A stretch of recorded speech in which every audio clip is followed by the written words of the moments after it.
在香会满满的行程表上，深圳卫视记者注意到，不论是主旨演讲还是分论坛，有关中美的讨论占据了大部分内容。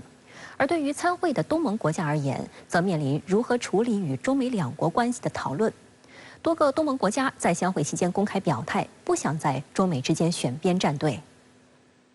东帝汶在去年11月被原则上纳入东盟，成为该组织第11个成员国。作为出席本届香会的唯一一位国家元首，东帝汶总统若泽拉莫斯奥尔塔4号在主旨发言中谈及大国角力，批评一些国家以井底之蛙的视角看待中国崛起，认为中国是区域和全球威胁。但这样的观点根本毫无说服力。他呼吁欧美国家勿用狭隘的眼光看待中国，称中国的国家利益和人民福祉与全世界相互交织。China has spread globally. It is now a global power. Its interests, the well-being of its people, its security are intertwined with those of the rest of the world. I would think that China has every interest not to kill the cow that's supplying the milk. 印度尼西亚国防部长普拉博沃苏比安托4号在香会第3场全会上也谈及中美关系。他说，中美两国领导人有智慧找出解决纷争的方法，维护世界的和平，特别是中国，这是一个具有悠久历史的伟大文明国家。他确信中美双方一定可以通过折中妥协、合作，以和平解决他们之间的分歧。 Once again, I would like to reiterate the question here is that we must always consider and respect the national interests and the rightful interests of the People's Republic of China. China has been a great civilization. They have been leaders of Asia for many thousands of years. I've said that many times. Their influence permeates all of Southeast Asia. So we urge everybody to respect the rightful rise of China back to its position as a great civilization. 美联社注意到，菲律宾国防部长加尔维斯4号被问及菲律宾是否正从中美之间的对冲战略转向与美国更紧密结盟时，加尔维斯没有正面回答这个问题，并表示菲律宾愿意扩大合作伙伴和盟友，言语中暗示菲律宾不愿在中美之间选边站队。新加坡代理总理黄循财2号与澳大利亚总理阿尔巴尼斯会晤后说，东盟成员国不想在中美之间选边站队，因为东盟没有人希望看到爆发新冷战。在这个中美博弈大背景下，东南亚国家不选边站的这种表态，应该说不是在香会上第一次做出这种表态了。一直以来，东盟国家对在中美之间的这种选边吧，都是一种应该说持一种中立的态度。他们都希望中美能够找到一个和平的路线，维护地区的这种和平和稳定。与美欧的拱火立场相比，东盟国家在俄乌问题上也更倾向停火止战。印尼防长苏比安托3号在香会上提出了一项解决俄乌冲突的和平方案，内容包括停火、建立非军事区、部署联合国维和部队等。苏比安托表示，建议在香格里拉对话会上找到一种模式，自愿发表声明，敦促乌克兰和俄罗斯立即开启和平谈判。苏比安托上述和平方案引起多家外媒关注。法新社称，苏比安托的提议在香会上受到欧盟批评。在场的欧盟外交与安全政策高级代表博雷利称，我们需要让乌克兰实现和平，但必须是一种公正的和平，而不是让乌方投降的和平。What the situation in Ukraine taught us is we can never take our security and independence for granted. 此外，多家媒体也关注到澳大利亚在本届香会的表现和此前相比有温差。国务委员兼国防部长李尚福3号与澳大利亚副总理兼防长理查德·马尔斯举行了会谈。此次会谈被南华早报等媒体视为中澳关系持续回暖的一个标志。澳方官员称，双方对近几个月来两国国防官员之间恢复军事对话沟通表示欢迎，并就恢复国防战略对话展开了讨论。而在2号香会的开幕晚宴上，澳总理阿尔巴尼斯的演讲也被美联社形容为试图在中美之间找平衡。阿尔巴尼斯说，假定亚太地区将发生冲突是一种危险的错误，而战争不可避免之说也是一种有害的假设。他强烈支持中美之间建立可靠且开放的沟通渠道。此外，他还特别提到，中国非凡的经济转型使整个地区受益。China's extraordinary economic transformation has benefited not only its population.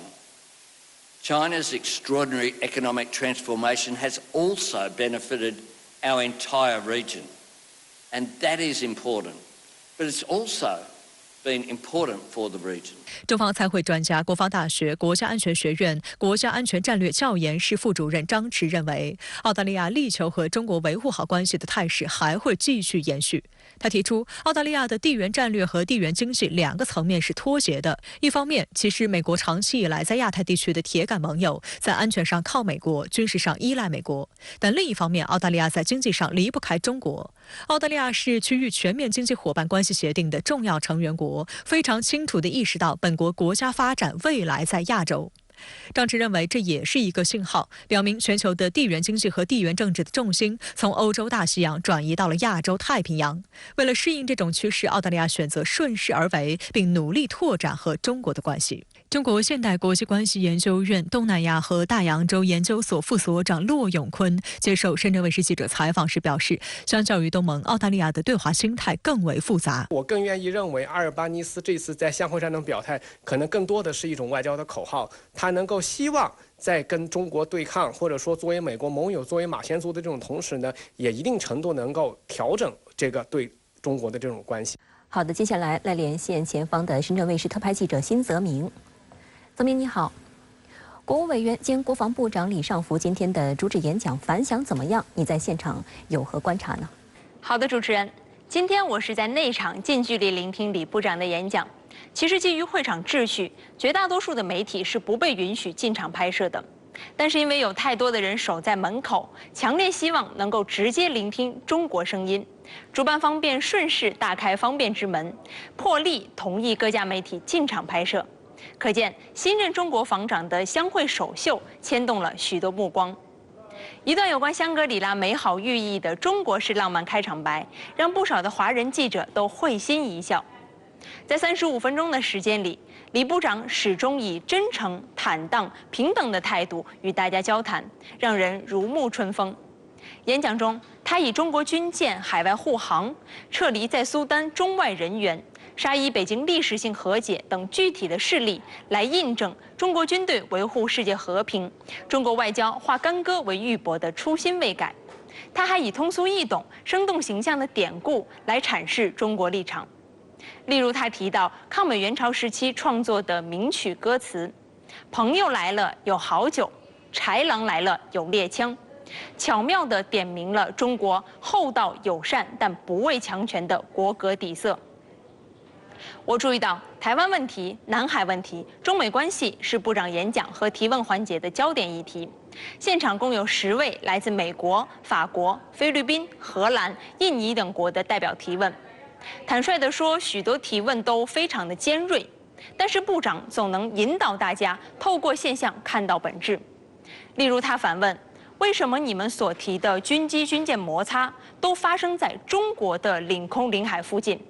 你到别人家的门口去转悠是要干什么？4两拨千斤的回答充满智慧，用平和的语气发出坚定的声音，这也给外界留下了如将之风的深刻印象。事实上，李尚福部长以如将风范传递中国的新安全倡议，他的谦逊之处就在于，他是一个倡议，是一个号召，基于中国对世界局势的研判，征于华夏文明对睦邻友好的理解。在这样的语境下，没有你我之分，只有求同存异、共赴未来的我们。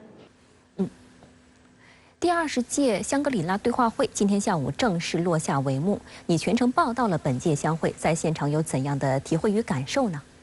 新加坡这几天酷热如深圳，我们每天打车通勤。